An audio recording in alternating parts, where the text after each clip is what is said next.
और मैं वाहिद मुसलमान वाहिद पाकिस्तानी दफ्तर काम करता था। जो मैं चेक आया तो कुछ पैसे पा के वालदा साहब ने इंग्लैंड बुलाया।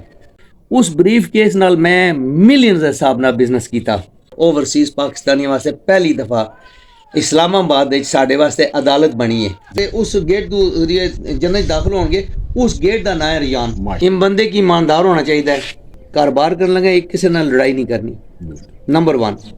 नंबर 2, नो मैटर वट मतलब है कोई पैसे नहीं देंगे या कुछ, इखलाक का दामन नहीं छोड़ना। जबरदस्त। ये 2 चीज़ां जड़ियां ने ये अपने पल्ले बन रही। और अल्लाह का शुक्र है मैं इन्ने साल काम किया किसी ना कोई लड़ाई झगड़ा नहीं होया।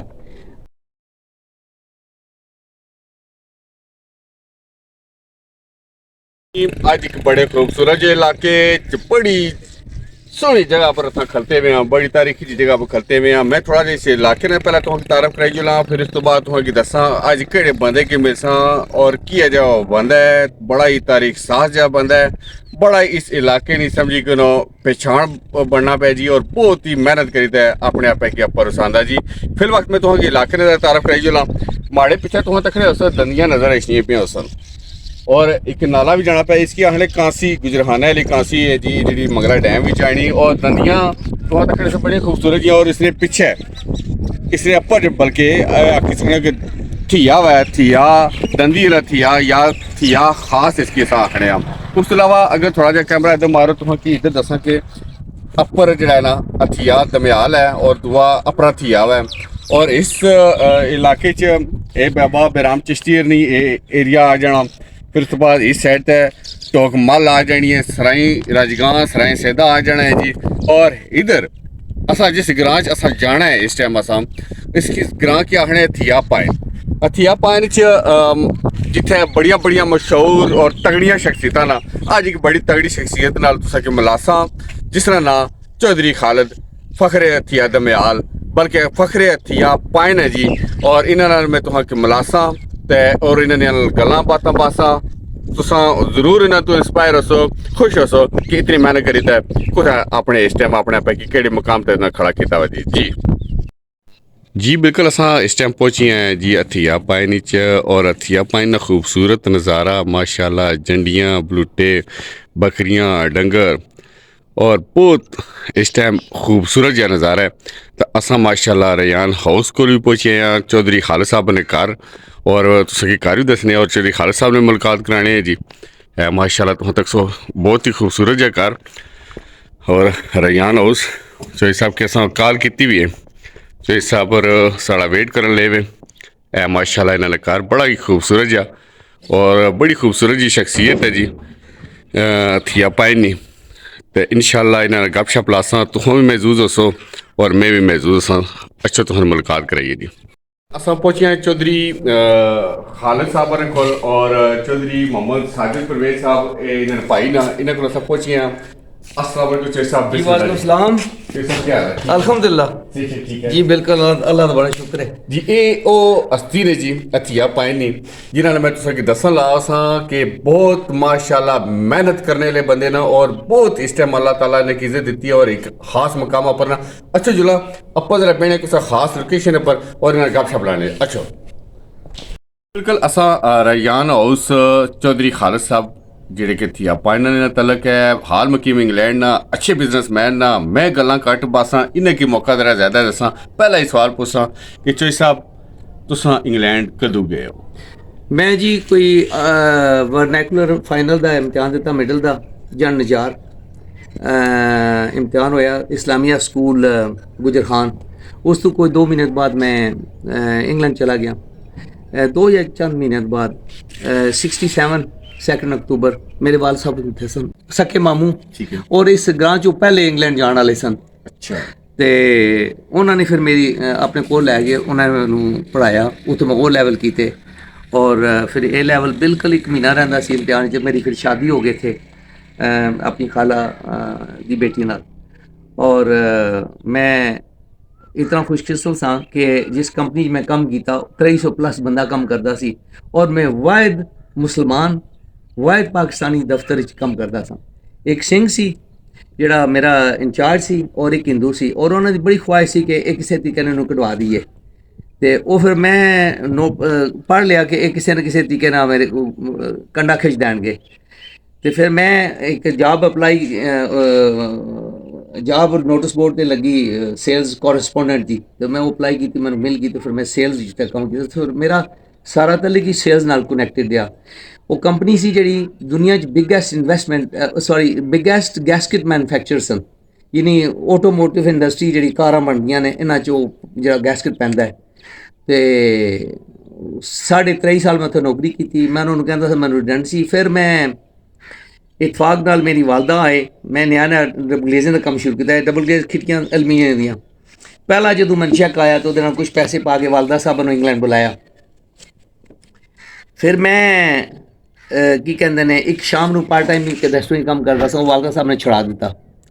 ਉਹ ਕਹਿਣ ਲੱਗੇ ਕਿ ਅੱਲਾਹ ਤਾਲਾ ਇੱਕ ਦਰਵਾਜ਼ਾ ਬੰਦ ਕਰਦਾ ਹੈ, ਹਜ਼ਾਰ ਖੋਲ੍ਹਦਾ ਹੈ। ਤੇ ਮੈਂ ਨਿਆ ਨੇ ਮੈਨੂੰ ਤਾਂ ਕੰਮ ਸ਼ੁਰੂ ਕੀਤਾ ਸੀ। ਫਿਰ ਮੈਂ ਇੱਕ ਬਰੀਫ ਕੇਸ ਲੈਣ ਗਿਆ ਤੇ ਉਹਨਾਂ ਨੇ ਕਿਹਾ ਇਹ ਤੇ ਤੁਹਾਨੂੰ ਮਿਲੇਗਾ, ਇਹ ਹੀਥਰੋ ਏਅਰਪੋਰਟ ਤੋਂ ਪਿਛਲੇ ਪਾਸੇ ਫੈਕਟਰੀ ਹੈ। ਮੈਂ ਕਿਹਾ ਇਸ ਤਰ੍ਹਾਂ ਮੈਨੂੰ ਚਾਹੀਦਾ। ਮੈਂ ਕਿਸੇ ਕੋਲ ਦੇਖਿਆ ਸੀ, ਉਹ ਮੇਰੇ ਨਾਲ ਗਏ, ਉਹ ਗੱਡੀ 'ਚ ਬੈਠੇ ਰਹੇ, ਮੈਂ ਉਹਨੂੰ ਲੈ ਕੇ ਆਇਆ। ਉਸ ਬਰੀਫ ਕੇਸ ਨਾਲ ਮੈਂ ਮਿਲੀਅਨਸ ਦੇ ਹਿਸਾਬ ਨਾਲ ਬਿਜ਼ਨਸ ਕੀਤਾ ਔਰ ਉਹਦਾ ਹੈਂਡਲ ਇੱਕ ਪਾਸੇ ਟੁੱਟ ਗਿਆ। ਫਿਰ ਮੈਂ ਉਹਨੂੰ ਟੇਪ ਸ਼ੇਪ ਲਾਈ, ਕੋਈ ਥੋੜਾ ਦੇਰ ਚਲਾਇਆ, ਫਿਰ ਦੂਜੇ ਪਾਸਿਓਂ ਟੁੱਟ ਗਿਆ। ਫਿਰ ਮੈਂ ਰੱਸੀ ਬੰਨ ਲਈ। ਮੇਰੀ ਵਾਈਫ ਨੇ ਦੇਖ ਲਿਆ, ਉਹ ਤਾਂ ਫੌਜੀ ਖਾਨਦਾਨ ਨਾਲ ਤਲਕ ਹੈ। ਤਾਂ ਕਹਿਣ ਲੱਗੀ ਇਹ ਸੂਟ ਪਾ ਕੇ ਜਾਂਦੇ ਹੋ, ਟਾਈ ਲਾ ਕੇ ਜਾਂਦੇ ਹੋ, ਮਰਸੀਜ਼ ਪੈ ਕੇ ਜਾਂਦੇ ਹੋ ਲੋਕਾਂ ਦੇ ਘਰ ਖਿੜਕੀਆਂ ਵੇਚਣ ਵਾਸਤੇ, ਇਹ ਕੀ ਤੁਸੀਂ ਪਾਇਆ? ਉਹ ਮੈਨੂੰ ਟਾਲ ਮਟੋਲ ਕਰਦਾ ਰਿਹਾ, ਨਿਆਂ ਲੈ ਰਿਹਾ, ਫਿਰ ਰੱਖ ਲਿਆ। ਲੇਕਿਨ ਉਹ ਫਿਰ ਅਸਾਂ ਨਿਆਂ ਕਰ ਲੈ ਲਿਆ। ਉਹ ਦਫ਼ਤਰ ਮੇਰੇ ਪਿੱਛੇ ਬਣਿਆ, ਉਹ ਵੇਖਦੀ ਨਹੀਂ ਸੀ ਕਿ ਕਿੰਨੇ ਵਜੇ ਤੁਸੀਂ ਜਾ ਰਹੇ ਹੋ, ਕਦੋਂ ਜਾ ਰਹੇ ਹੋ। ਉਹਨੇ ਇੱਕ ਦਿਨ ਫਿਰ ਵੇਖ ਲਿਆ ਕਿ ਉਹੀ ਪੁਰਾਣਾ ਸੂਟ ਕੇਸ ਹੈ। ਉਹ ਫਿਰ ਮੈਨੂੰ ਇੱਕ ਦਿਨ ਮੈਂ ਗਿਆ ਗੋਰਾ ਕਹਿੰਦਾ ਹੈ ਕਿ ਕਿੰਨੇ ਪੈਸੇ? ਮੈਂ ਕਿਹਾ 4,300। ਕਹਿੰਦਾ 4,400 ਕਰ ਲਓ, ਅਸੀਂ ਤੁਹਾਨੂੰ 100 ਪਾਉਂਡ ਇੱਕ ਹੋਰ ਦਿੰਦੇ ਹਾਂ। ਮੈਂ ਕਿਹਾ ਉਹ ਕਾਹਦੇ ਵਾਸਤੇ? ਕਹਿੰਦਾ ਮੈਂ ਤਾਂ ਸੂਪ ਬਹੁਤ ਖੁਸ਼ ਹਾਂ, ਅਸੀਂ ਐਸਟੀਮੇਟ ਹੈ ਤੁਹਾਡੀ ਕੀਮਤ ਘੱਟ ਹੈ, 100 ਪਾਉਂਡ ਹੋਰ ਸ਼ਾਮਲ ਕਰ ਲਓ, ਬਰੀਫ ਕੇਸ ਨਿਆ ਲੈ ਲਓ। ਮੈਂ ਕਿਹਾ ਮੇਰੀ ਵਾਈਫ ਸਹੀ ਕਹਿੰਦੀ ਹੈ। ਲੇਕਿਨ ਉਹ ਬਾਅਦ ਵਿੱਚ ਨਾ ਮੇਰੀ ਵਾਈਫ ਨੂੰ ਪਤਾ ਲੱਗ ਗਿਆ ਕਿ ਇਹ ਖਾਲਾ ਆਏ ਸਨ, ਇਹ ਉਹ ਨਾਲ ਗਏ ਸਨ। ਇਹਨਾਂ ਨੇ ਜ਼ਹਿਨ ਵਿੱਚ ਕਿ ਮੇਰੀ ਮਾਂ ਦੀਆਂ ਦੁਆਵਾਂ ਇਹਦੇ ਨਾਲ ਨੇ। ਉਹ ਫਿਰ ਮੈਂ ਨਿਆ ਕਹਿੰਦੀ ਮੈਂ ਅੱਜ ਕਾਗਜ਼ ਖੁਦ ਪਾਵਾਂਗੀ ਵਿੱਚ। ਮੈਂ ਕਿਹਾ ਨਹੀਂ, ਉਹ ਕਾਗਜ਼ ਕੱਢਣੇ ਪੈਣਗੇ, ਤੂੰ ਰਹਿਣ ਦੇ, ਮੈਂ ਆਪੀ ਕਰਦਾ। ਮੈਂ ਗਿਆ ਤੇ ਮੈਂ ਸੁਣ ਰਿਹਾ ਸਾਂ। ਮੈਨੂੰ ਇਹ ਨਹੀਂ ਪਤਾ ਆਪਣੇ ਭਾਈ ਨੂੰ ਕਹਿ ਰਹੀ ਸੀ ਜਾਂ ਆਪਣੇ ਬੇਟੇ ਨੂੰ ਕਹਿ ਰਹੀ ਸੀ ਕਿ ਅੱਲਾ ਕਰੇ ਅੱਜ ਆਰਡਰ ਮਿਲ ਜਾਏ, ਇਹ ਬਰੀਫ ਕੇਸ ਦੁਬਾਰਾ ਨਹੀਂ ਤੇ ਫਿਰ ਚੁੱਕ ਲੈਣਗੇ। ਤੇ ਮੈਂ ਬੜਾ ਡਬਲੇਜ਼ਨ ਦਾ ਕੰਮ ਕੀਤਾ। 23.5 ਸਾਲ ਤੋਂ ਮੈਨੂੰ 20 ਸਾਲ ਤੋਂ ਬਾਅਦ ਸੋਨੇ ਦੀ ਘੜੀ ਉਹ ਕੁਈਨ ਦੇ ਜੂਲਰਸ ਤੋਂ ਬਣ ਕੇ ਆਂਦੀ ਘੜੀ ਲਈ। ਹਾਲੇ ਮੈਂ ਘੜੀ ਬੰਦਾ ਹੀ ਨਹੀਂ ਆ। ਦੇਖੋ ਉਹਦੇ ਤੇ ਲਿਖਿਆ ਸੀ ਨਾ ਪਿੱਛੇ ਕਿੰਨੇ ਸਾਲ ਸਰਵਿਸ ਹੋਈ ਹੈ। ਰਿਜੈਂਸੀ ਮੈਨੂੰ ਮੈਂ ਮੰਗਦਾ ਸੀ, ਨਹੀਂ ਸੀ ਦਿੰਦੇ, ਇਸ ਦਾ ਮੈਂ ਨਹੀਂ ਮੰਗਿਆ, ਉਹਨੂੰ ਦੇ ਛੱਡੀ।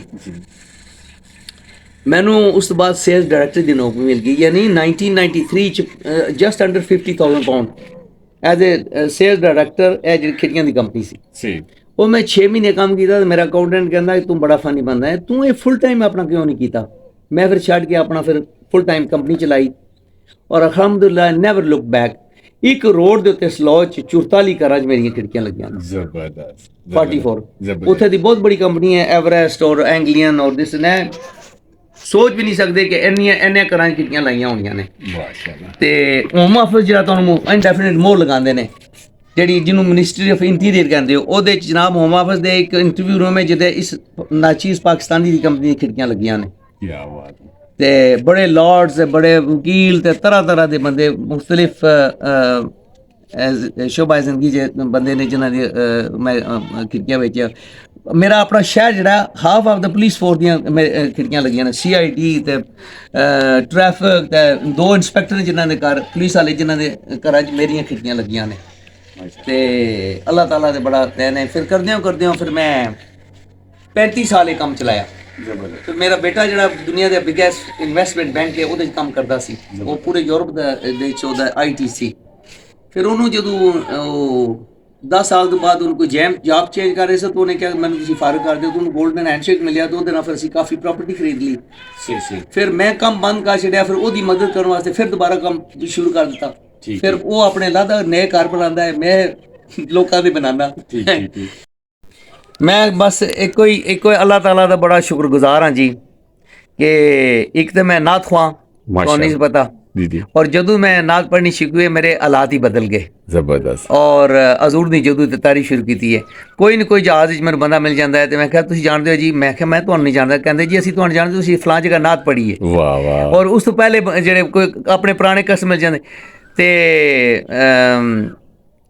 ਉਹ ਮੇਰੇ ਹੁਣੇ ਕੋਈ ਗੱਲ ਹਾਂ ਸਭ ਤੋਂ ਵੱਡੀ ਗੱਲ ਇਹ ਹੈ ਕਿ ਲੋਕੀ ਉੱਥੇ ਜਾ ਕੇ ਗੋਰਿਆਂ ਕੋਲ ਕੰਮ ਕਰਦੇ ਨੇ ਔਰ ਅਲਹਮਦੁਲਿਲਾ ਗੋਰਿਆਂ ਦੇ ਮੁਲਕ 'ਚ ਰਹਿ ਕੇ ਇੱਕ ਪਾਕਿਸਤਾਨੀ ਵਾਸਤੇ ਗੋਰੇ ਮੇਰੇ ਵਾਸਤੇ ਕੰਮ ਕਰਦੇ हाय ਨੇ हाय हाय ਇਹ ਅੱਲਾह ਤਾਲਾ ਦਾ ਕਿਤਨਾ ਬੜਾ ਕਰਮ ਹੈ क्या बात ਔਰ ਮਾਂ ਦੀ ਦੁਆਵਾਂ ਨੇ माशाल्लाह। ਕਿ ਅੰਗਰੇਜ਼ ਕੰਮ ਕਰਦੇ ਇੱਕ ਗੋਰੇ ਨੇ 14 ਸਾਲ ਮੇਰੇ ਕੋਲ ਕੰਮ ਕੀਤਾ ਹੈ ਜ਼ਬਰ। ਇੱਕ ਗੋਰੇ ਨੇ ਮੇਰੇ ਵਾਸਤੇ 28 ਸਾਲ ਕੰਮ ਕੀਤਾ ਹੈ ਜ਼ਬਰ। ਇਹ ਜਿਹੜੀਆਂ ਖਿੜਕੀਆਂ ਦਰਵਾਜ਼ੇ ਨਾਪਣੀਆਂ वाह वाह ਔਰ ਉਹ ਦੋਸਤ ਵੀ ਹੋ ਗਿਆ ਫਿਰ ਸ਼ਾਮ ਨੂੰ ਸ਼ਤਰੰਜ ਵੀ ਖੇਲਦੇ ਸਾਂ वाह वाह ਔਰ ਦੋ ਭਰਾ ਨੇ ਦੋ ਪੋਲਿਸ਼ ਨੇ 14 ਸਾਲ ਮੇਰੇ ਵਾਸਤੇ ਕੰਮ ਕੀਤਾ क्या बात है क्या बात ਔਰ ਫਿਰ ਅਸਾਂ ਤਾਂ ਮੇਰੀ 에ਅਰ ਸਿਆਲ ਵਾਲਿਆਂ ਨਾਲ ਮੁਲਾਕਾਤ ਹੋ ਗਈ ठीक है ਉਹ ਪਹਿਲੇ ਹੀ ਮੇਰੇ ਘਰ ਰਹੇ ਸਨ ਕੋਈ 1976 ਮੈਂ ਇਧਰ ਆ ਕੇ ਸ਼ਾਦੀ ਕਰਨ ਤੇ ਉਹ ਮੇਰੇ ਫਲੈਟ 'ਚ ਰਹੇ ਸਨ ਅੱਛਾ। ਉਹ ਫਿਰ ਕੋਈ 40 45 ਸਾਲ ਬਾਅਦ ਮੈਨੂੰ ਮਿਲੇ जबरदस्त ਫਿਰ ਉਹਨਾਂ ਨੂੰ ਕੋਈ ਪ੍ਰਾਪਰਟੀ ਨਹੀਂ ਸੀ ਉਹਨਾਂ ਸਾਰਾ ਦਿਨ ਉਹਨਾਂ ਨਾਲ ਮਿਹਨਤ ਕੀਤੀ ਉਹਨਾਂ ਨਾਲ ਘਰ ਦਵਾਏ ਕਰਦੇ ਉਹ ਦੋਸਤੀ ਹੋ ਗਈ ਫਿਰ ਮੈਂ ਇਸ ਤਰ੍ਹਾਂ 에ਅਰ ਸਿਆਲ ਦਾ ਬੋਰਡ ਦਾ ਡਾਇਰੈਕਟਰ ਬਣ ਗਿਆ ਜੀ, ਜੀ। ਉਹਦੇ 'ਚ ਇਨਵੈਸਟਮੈਂਟ ਕੀਤੀ सी सी ਉਹਦਾ ਵਨ ਆਫ ਦੀ ਓਨਰ ਵੀ ਹੋ ਗਿਆ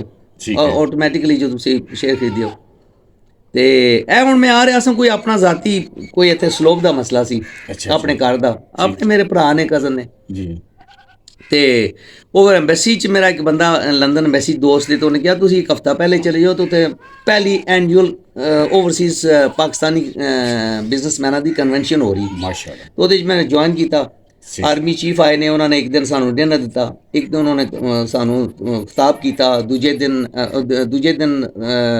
ਜਿਹੜਾ ਡਿਨਰ ਸੀ ਉਹ ਪ੍ਰਾਈਮ ਮਿਨਿਸਟਰ ਦੇ ਘਰ ਸੀ ਠੀਕ ਮੀਆਂ ਸ਼ਬਾਜ਼ ਸ਼ਰੀਫ ਦੇ ਪ੍ਰਾਈਮ ਮਿਨਿਸਟਰ ਹਾਊਸ और उन्होंने बड़ा ज़बरदस्त खिताब फरमाया और जनाब ओवरसीज़ पाकिस्तानी वास्ते पहली दफ़ा इस्लामाबाद साढ़े वास्ते अदालत बनी है जबरदस्त और ਉਹ ਤੁਹਾਨੂੰ ਆਉਣ ਦੀ ਵੀ ਲੋੜ ਨਹੀਂ ਦੁਨੀਆ ਦੇ ਕਿਸੇ ਖਿੱਤੇ ਜੋ ਤੁਸੀਂ ਉਸ ਮੁਲਕ 'ਚ ਅਗਰ ਸਾਡੀ ਐਮਬੈਸੀ ਤੇ ਜਾ ਕੇ ਵੀਡੀਓ ਕਾਲ ਦੇ ਜ਼ਰੀਏ ਤੁਹਾਡੇ ਨਾਲ ਗੱਲਬਾਤ ਕਰ ਸਕਦੇ ਨੇ ਜੱਜ ਜਾਂ ਵਕੀਲ ਤੇ ਤੁਹਾਨੂੰ ਆਉਣ ਦੀ ਲੋੜ ਨਹੀਂ ਔਰ 60 ਦਿਨਾਂ ਦੇ ਅੰਦਰ ਅੰਦਰ ਤੁਹਾਨੂੰ ਮਤਲਬ ਉਹ ਡਿਸੀਜਨ ਹੋ ਜਾਏਗਾ माशाल्लाह ਠੀਕ ਹੈ ਜੀ ਇੱਕ ਕਦੀ ਨਹੀਂ ਪਹਿਲੇ ਹੋਇਆ ਫਿਰ ਸਭ ਤੋਂ ਜ਼ਿਆਦਾ ਮਿਹਨਤੀ ਜਿਹੜੇ ਬੰਦੇ ਨੇ 50 ਦੁਨੀਆ ਦੇ ਵਿੱਚ ਪਾਕਿਸਤਾਨੀ ਜਿਨ੍ਹਾਂ ਨੇ ਬੜੀ ਮਿਹਨਤ ਕਰਕੇ ਇਸ ਜਗ੍ਹਾ ਪਹੁੰਚੇ ਉਹਨਾਂ ਨੂੰ ਸਿਵਲ ਅਵਾਰਡ ਮਿਲੇਗਾ सी सी ਉਹ ਨਾਲ ਪ੍ਰਾਈਮ ਮਿਨਿਸਟਰ ਆਪਣੇ ਪ੍ਰਾਈਮ ਮਿਨਿਸਟਰ ਹਾਊਸ 'ਚ ਖਾਣਾ ਵੀ ਖਿਲਾਣਗੇ ਜ਼ਬਰ। ਫਿਰ 15 ਬੰਦੇ ਉਹ ਨੇ ਜਿਹੜੇ ਸਭ ਤੋਂ ਜ਼ਿਆਦਾ ਰੈਮਿਟੈਂਸ ਪਾਕਿਸਤਾਨ ਤੋਂ ਬਾਹਰੋਂ ਜਿਹੜੇ ਪੈਸੇ ਭੇਜਣਗੇ ਨੈਸ਼ਨਲ ਬੈਂਕ ਕਨਫਰਮ ਕਰੇਗਾ ਔਰ ਉਹਨਾਂ ਨੂੰ ਵੀ ਸਿਵਲ ਅਵਾਰਡ ਮਿਲੇਗਾ जबरदस्त ਔਰ ਉਹ ਵੀ ਪ੍ਰਾਈਮ ਮਿਨਿਸਟਰ ਆਪਣੇ ਘਰ ਬੁਲਾ ਕੇ ਤੇ ਉਹਨਾਂ ਨੂੰ ਖਾਣਾ ਖਿਲਾਣਗੇ ਨਾਲ ਤੇ ਨਾਲ ਪ੍ਰੈਜ਼ੈਂਟ ਕਰਨਗੇ ਸਿਵਲ ਅਵਾਰਡ ਹੋਰ ਵੀ ਕਾਫੀ ਸਾਰੀ ਚੀਜ਼ਾਂ ਮੇਰੇ ਜ਼ਿਹਨ 'ਚ ਯਾਦ ਨਹੀਂ ਰਿਹਾ अच्छा चीज साहब ना मैं एक चीज जरूर तुसें दस्सी ना एक ते माशाल्लाह एक ही लुक लाइक सो यंग और स्मार्ट लगन लेवे ਇਹ ਇਹਨਾਂ ਦੀ ਉਮਰ ਹੈ 72 ਇਅਰਸ 72 ਸਾਲ ਇਹਨਾਂ ਦੀ ਉਮਰ ਹੈ ਇਸਨੇ ਵਿੱਚ ਹੀ ਮਾਸ਼ਾਅੱਲਾ ਫਿਟ ਔਰ ਸਮਾਰਟ ਲੱਗਣੇ ਔਰ ਇਹਨਾਂ ਦੀ ਤੁਹਾਂ ਤਕਰੀਬਨ ਉੱਥੇ ਇੰਗਲੈਂਡ ਹੋਣੇ ਤੇ ਪਾਕਿਸਤਾਨੀਆਂ ਦੀ ਸੋਚ ਪਾਕਿਸਤਾਨੀਆਂ ਵਾਸਤੇ ਸੋਚਣੇ ਰਹਿਣੇ ਔਰ ਜਿਹੜੇ ਇੱਥੇ ਇਸਨੇ ਤਾਂ ਉਹ ਇੰਗਲੈਂਡ ਵਾਲੇ ਲੋਕਾਂ ਵਾਸਤੇ ਸੋਚਣੇ ਰਹਿਣੇ ਕਿ ਉਹਨਾਂ ਦੀ ਜਿਹੜੀ ਮੁਸ਼ਕਲਾਤ ਨਾ ਉਹਨਾਂ ਕੀ ਅਸਾਂ ਕਿਸ ਤਰ੍ਹਾਂ ਕੰਮ ਕਰ ਸਕਣੇ ਆ ਮੈਂ ਚੋਈ ਸਾਹਿਬ ਕੋਲ ਇੱਕ ਸਵਾਲ ਜ਼ਰੂਰ ਪੁੱਛਾਂ ਕਿਉਂਕਿ ਇਸ ਘਰ 'ਚ ਬੈਠੇ ਆ ਰਿਆਨ ਹਾਊਸ 'ਚ ਬੈਠੇ ਹੋਏ ਆ ਤੇ ਮੈਂ ਇਹਨਾਂ ਕੋਲ ਪੁੱਛਾਂ ਕਿ ਤੁਸੀਂ ਇਹ ਰਿਆਨ ਹਾਊਸ किस तरह ना रखा तुसा ना तो ना मोहम्मद खालिद चौधरी है तो तुसा रियान हाउस क्या रखा जी जैसा कोई रियान हाउस से रखा कि मेरे दो पोते ने माशाल्लाह जी, जी। एक दा नाम अयान है